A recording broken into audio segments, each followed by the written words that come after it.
pour me a drink. Yeah. I'm still here, nigga. I ain't leaving. Y'all must 1991 Halloween blizzard. A storm that has cemented itself into Minnesota history. Like before the Halloween blizzard or after the Mabel Poole and her daughter Amy remember that date well. 30 years ago, October 31st, 1991, we were living in Forest Lake, and if I remember correctly, I think you were going as a princess. Wow. It was 1991. I was 3 years old. I did not drink coffee yet. And we had moved to Minnesota. My parents had moved back to Minnesota. I had never lived there, so I was born out of state. And the blizzard of Halloween 1991 was upon us. That was the day they took this home video. Trick-or-treaters on Halloween night. Birdman. What their snow-covered they were supposed to look like the next day. Out in the snow with my dog. November 1st, 1991. That's me. Most snow we've received in 24 hours. It's hard to believe it's 30 years ago. 30 Right? Oh my God. more advanced computer. My siblings were all born down south as well. And then we come up here and visit my grandparents with my parents and stuff. And they were pretty shocked because down south does not get that kind of snow. And this was our first year fully living in Minnesota that year, instead of being back and forth or moving. It looked like it was going to be a cold rain to us. In late October of 1991, Todd Crowley was working as a forecaster at the National Weather Service at the Minneapolis-St. Paul Airport. I was actually on the forecast desk on October 30th. He said at the time it looked like the temperature would stay in the high 30s, and it forecasted for 2 inches of rain. And about 3 in the afternoon, the first precipitation started falling as snow. And that told me as a meteorologist that it was going to start as snow and it was going to stay as snow. I actually said to a relative that I was with at the time, we could get 2 feet of snow out of this. From the afternoon on October 31st into the next day, the Twin Cities metro received more than 2 feet, around 28 inches of snow. At the time, a new state record that forced people to stay indoors for days. It was just I remember a little bit of the 1991 blizzard. My siblings had remembered it greatly because they're older. Feet. Well, to me as a little kid, it was Feet of snow. Lots of snow, Mommy. That's a lot of snow, Mom. Astounding to see that much snow. In a 1991 newsletter, the Minnesota Department of Transportation called it a megastorm that created a mega nightmare. The department highlighted midnight heroes that emerged during the storm, clearing the roads and assisting emergency vehicles, including a crew out of Mankato that included Jed Bowgren. They plowed the way for a telephone company to reconnect vital communication lines. That was one of the first calls that we got to say, hey, we've got to get this crew. The answer can be no, we can't get to Good Thunder for a couple of days. We had to get to Good Thunder. We had a big V-plow on the front of the truck, and we were able to plow a pathway to get them there. Jed was a young construction manager at the time. He went out with plow crews on November 1st to learn more about how plowing was done. When you stepped into that plow on the 1st, November 1st, did you have any idea what you were getting into? I had no idea. I actually thought it'd be, maybe 3-4 hours, and we'll see what it looks like and get a chance to see it. He was out for hours, plowing the way. Apparently, that our 1991 blizzard in Minnesota happened because I moved here. I brought it with me, guys. I'm sorry. That was me. But now Minnesota has stuff to talk about. Wink. JK. I know that probably wasn't me that brought this one. We had well over 100 motorists out there that were stranded. They could not make it anywhere. There were times where I was a little bit nervous. There were moments that, that level of adrenaline that kicks in. With so many roads impassable, others stepped up to help stranded drivers too. my kids. Well, my child does not believe me because I have to show him pictures every year about how when Mommy was little, we had to trek through a crap ton of snow.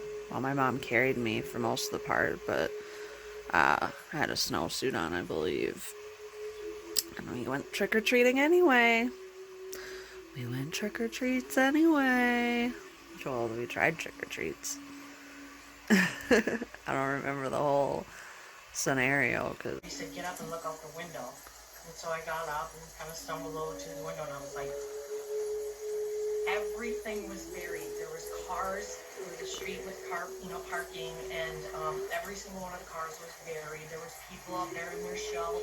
Even our families couldn't get there to visit because of the snow. 1991 Minnesota blizzard actually holds the world record. The world record for most snowfall in one sitting, or whatever the terminology they use. Basically, most snowfall in one sitting, or one storm, or, you got that shit all at once. It didn't come in spurts, didn't come in 2 storms, didn't come in 3 storms. It was one huge ass mother Halloween, everybody.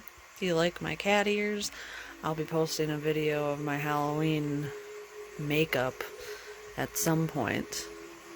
And I'm not even sure if this video will get on here close to Halloween, but it is November 1st today when I'm shooting this.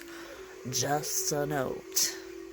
That's pretty much how it went before I knew it. I'd been out for over 12 hours, just helping pull people and push people that were stuck. Chris has been filming ever since. 30 years later, says the Halloween storm is still iconic.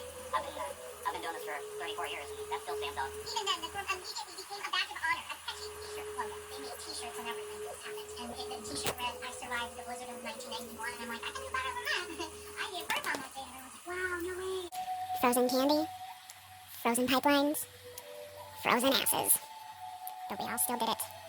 We all still had fun. A lot of us, we all still live here. Still, every year, we live here. I guess I would rather have, like, giant snowfall and have to deal with temperature than deal with, like, giant bugs like they have down south, or just critter things like that. Just easier to evade the weather sometimes than it is to evade other creatures.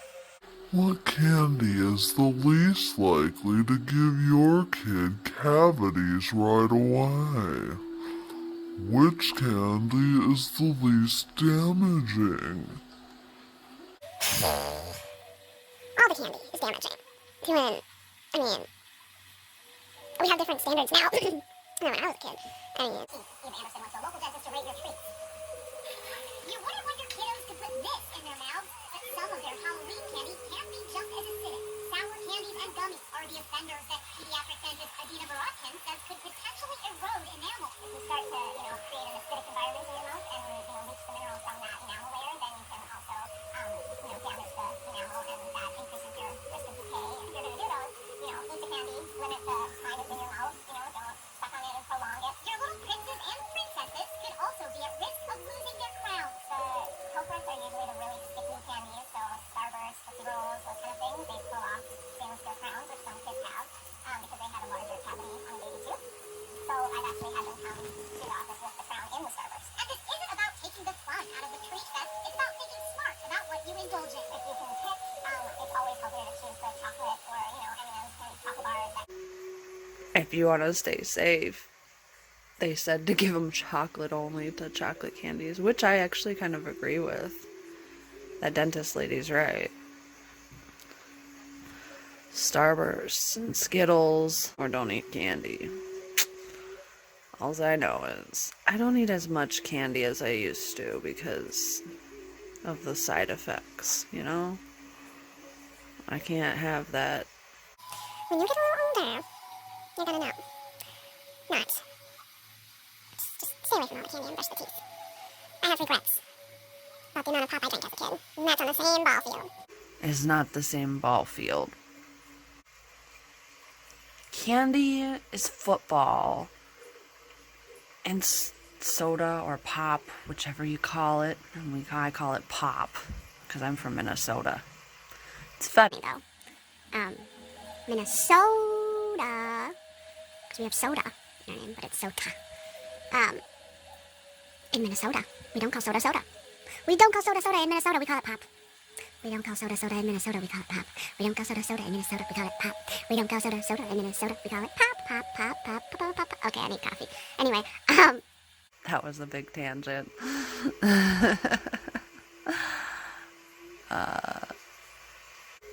Candy is like football, and pop is like baseball,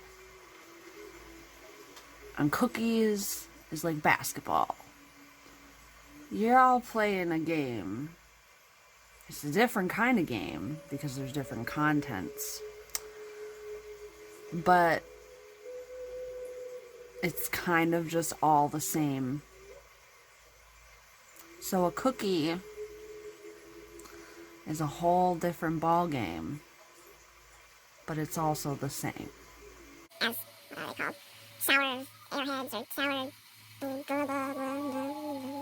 sour sugary bullshits, sour patch kids, sour shits, sour poop emojis, I don't know. Whatever these candies are that are sticky, those are a harder ball game. So out of baseball, basketball, and football, whatever's the most difficult game, that is the sticky candy. And I guess cookies and chocolate and stuff are lesser difficult. Yeah. This is me. This is Miscellaneous.